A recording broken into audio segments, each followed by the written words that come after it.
Episode 22, Simpanan CEO Dingin, Mengidam Araf. Sebelum lanjut ke videonya jangan lupa subscribe ya. William dan Yasmin berlari menyusuri koridor rumah sakit, mereka berlari menuju UGD yang seakan sangat jauh untuk saat ini. Jantungnya saling bermaraton saat mendengar putra sulungnya mengalami kecelakaan. "Ma, sudah jangan nangis terus. Araf pasti baik-baik saja, percaya pada Tuhan," ujar William seraya mengelus rambut istrinya. Sejak tadi melihat Aery menangis membuat hatinya ikut sakit. Ia juga merasakan sebuah ketakutan yang sama. Namun, tak ditampakkan karena dia harus menjadi penguat bagi Yasmin yang sedang rapuh. "Araf kecelakaan karena mencari gadis itu, Ma," ujar William lirih membuat Yasmin mendongakkan kepalanya menatap suaminya bingung. "Ya, anak buah papa yang bertugas mengawasi Araf, mereka melihat Aery masuk ke rumah sakit ini beberapa jam yang lalu. Namun, entah apa yang terjadi, Aery tak ada di rumah sakit itu. Anak buah papa gak bisa memberikan penjelasan banyak, karena mereka hanya bisa berjaga di luar agar Araf tak curiga," jelas Pak William membuat Yasmin semakin marah dengan sosok Aery. "Sejak awal Mama sudah tak suka dengan gadis itu, Pak. Wanita mana yang mau menjadi simpanan lelaki yang sudah memiliki tunangan? Kalau bukan ada maksud terselubung di dalamnya," seru Yasmin menggebu-gebu membuat William mengangguk. Ia tersenyum ke arah sang istri yang selalu sependapat dengannya. Memang sudah seharusnya Araf tak pernah mengenal Aery dalam hidupnya, wanita yang hanya akan merusak reputasi, juga perusahaannya yang sedang dalam kejayaan. Selebihnya, dia tak mengerti dengan gadis itu yang membantah semua perkataannya. Lantas, apa yang diinginkannya kalau bukan harta? Dia benar-benar pergi tanpa meminta sepeser pun uang darinya.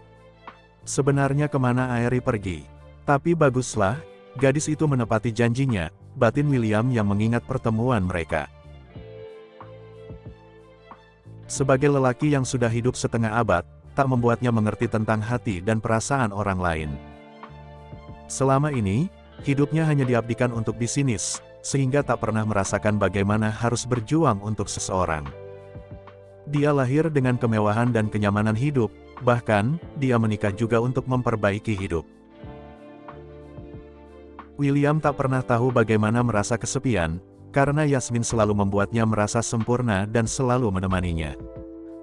Ia tak pernah merasakan sebuah kehilangan yang mendalam, seperti yang sedang Araf rasakan kini.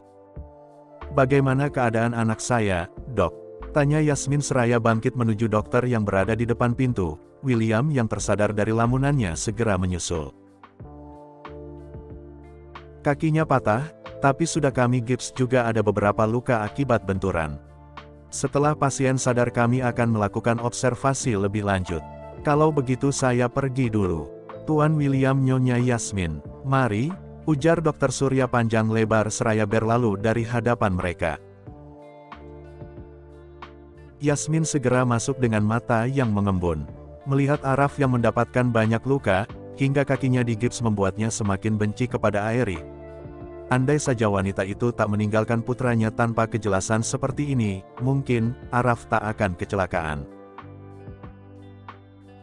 "Ma, sudah jangan menangis.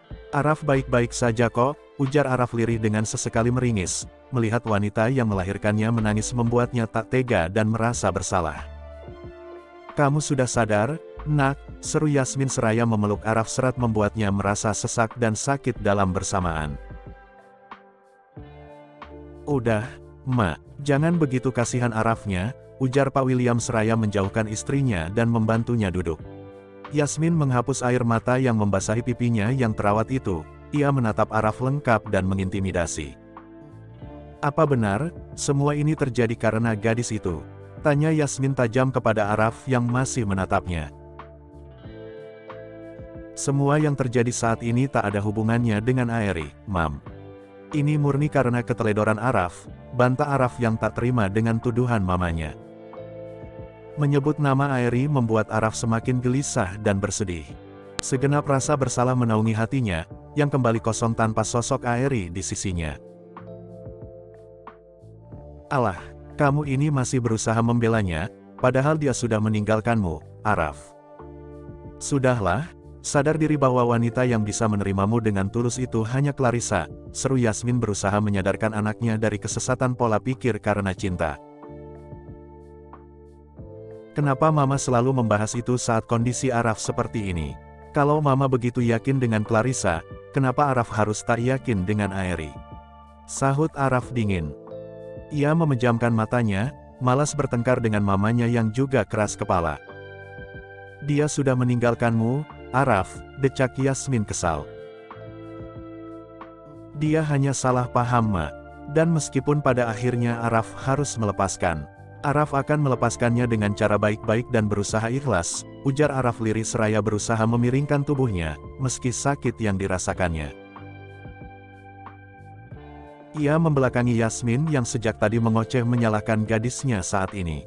Tak pernah mamanya membenci pilihannya, kalau bukan karena papanya yang pasti sudah mengatakan hal yang tidak-tidak kepadanya. Araf memejamkan matanya mendengarkan Yasmin yang masih mengoceh dengan argumennya. Kalau dia mencintaimu, dia akan bertahan dan mendampingimu dalam keadaan apapun. Tapi apa yang dia lakukan sekarang? Dia pergi meninggalkanmu sendirian, ujar Yasmin membuat telinga Araf penging. Dia tak bisa menerima segala kekurangan kamu, dia hanya mencintai harta kamu saja, sambungnya. Setetes air mata mengalir, apa benar ucapan Mama kalau Aery memang tak pernah mencintaiku? Ah, semua itu tak mungkin. Buktinya Aery tak pernah menerima uang pemberianku sepeser pun. Dia hidup dengan gajinya sendiri, batinnya menolak semua ucapan mamanya meski hal itu semakin membebaninya. Aery, kamu di mana? Aku menyesal dengan semua perkataanku padamu, batin Araf nelangsa. Kenangan tentang mereka berkelebat di kepalanya, rasa sedih dan kecewa semakin membuatnya rapuh dan hanya bisa menangis. Ah, lelaki seperti Araf menangis, benarkah? Banyak sekali orang yang patah hati, namun, masih bisa tegak dengan satu alasan yang membuatnya bangkit dan kuat. Tetapi, Araf merasa hilang pegangan saat orang tuanya memojokkannya, karena pilihannya yang dianggap salah. Level tertinggi dalam mencintai adalah mengikhlaskan. Apa ia bisa mengikhlaskan Aery dengan lelaki lain, dan mencoba tegar dengan segala kesakitan yang mendera hati? Yasmin bisa melihat Araf terdiam, sebagai ibu ia tahu perasaannya saat ini seperti apa. Ia merasa kehilangan wanita yang dicintai untuk yang kedua kalinya. Mama turut prihatin dengan kisah cintamu, Nak. Kamu selalu salah menambatkan hati dan tak mau menerima pilihan Mama, semoga saja itu tidak berpengaruh kepada psikis kamu lagi. Batin Yasmin melihat Araf yang hanya terdiam. Raf, panggil Yasmin lembut seraya memegang pundak Araf. Kamu harus bisa ikhlaskan Aery, sambungnya. Araf masih bergeming. Segala macam rasa bercampur aduk di dadanya. Wajah Aery yang mengatakan bahwa itu anak John, membuatnya benar-benar terluka. Harusnya, ia yang menjadi ayah dari anak itu, bukan orang lain. Seharusnya sejak awal ia mengawasi Aery, hingga tak akan ada kesempatan lelaki lain untuk merayunya. Ah, segampang itukah dia dirayu John? Aku bahkan tak tahu kapan mereka bertemu. Batin Araf menertawakan dirinya yang bodoh. Raf, dengarkan papa baik-baik. Meskipun kamu sedang bersedih, tapi, dengarkan mamamu berbicara. Dia orang yang melahirkanmu, jangan karena gadis yang sudah mengkhianatimu, kamu jadi durhaka sama dia, ujar William membuat Araf membuka matanya. Benar, memang tak seharusnya ia mengacuhkan mamanya. Bagaimanapun, mamanya tak tahu menahu tentang masalah mereka. Biarkan Araf sendiri dulu, Ma, Pa, ujar Araf serak membuat William dan Yasmin saling pandang. Mereka mengangguk pelan meski Araf tak dapat melihatnya. Kalau kamu butuh apa-apa, telepon Mama ya sayang, ujar Yasmin seraya mengecup pelipis Araf lembut. Ia tahu anaknya sedang tertekan dan menyadari kesalahannya. Kalau ia baru saja menghakimi Araf membuatnya semakin down. Mama harap kamu cepat sembuh dari rasa sakit itu, Raf. Dan bisa menatap Clarissa dengan cinta, batin Yasmin. Mereka berdua pergi dari rumah sakit untuk pulang, karena ia tahu Araf akan semakin marah jika mengetahui bahwa masih ada orang di sana. Ia memang butuh waktu sendiri dan berpikir untuk ke depannya. Mentari sudah meninggi, sejak tadi Airi belum bisa memejamkan matanya. Kepalanya pening karena lamanya menangis sejak tadi malam. Ia membaringkan tubuhnya, namun, tiba-tiba ia merindukan Araf di sampingnya. Ia ingin memeluk lelaki yang bahkan menganggapnya wanita mur *H*N.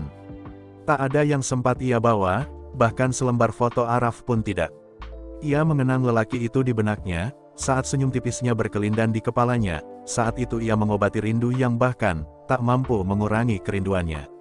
Obat rindu adalah bersama, namun, ia sadar diri bahwa sebentar lagi Araf akan menikah dengan wanita yang jauh lebih sempurna darinya. Pernikahan yang akan digelar dengan begitu mewah dan pasti banyak media yang meliput acaranya, mungkin saat itu, ia bisa mengobati kerinduannya. "Aku merindukanmu, Raf," ujarnya lirih seraya memeluk bantal. Ia ingin sekali mencium aroma Araf saat ini. Apakah ini namanya mengidam? Kenapa aku harus mengidam Araf sih? Batin Airi yang tak habis pikir dengan bayinya. Wajahnya memberemut kesal mengingat Araf yang tak mengakui perbuatannya sendiri. Ia tak sadar bahwa hanya dia yang memasukinya dan mengeluarkannya di dalam. Ia berusaha melupakan lelaki itu, tapi, semakin dilupakan semakin pula wajah bajingan itu melekat di kepalanya.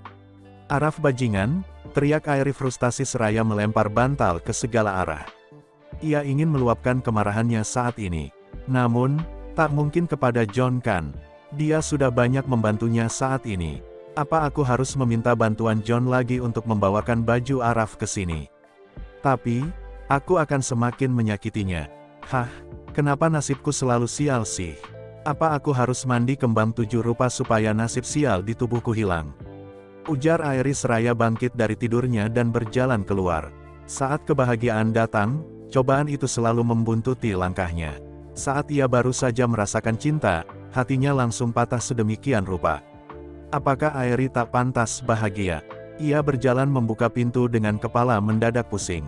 Ia memegangi kepalanya untuk bisa berjalan ke ruang tamu, menemui John yang sedang duduk menelepon seseorang. "Apa, Araf kecelakaan?" teriak John saat anak buahnya mengabari tentang Araf.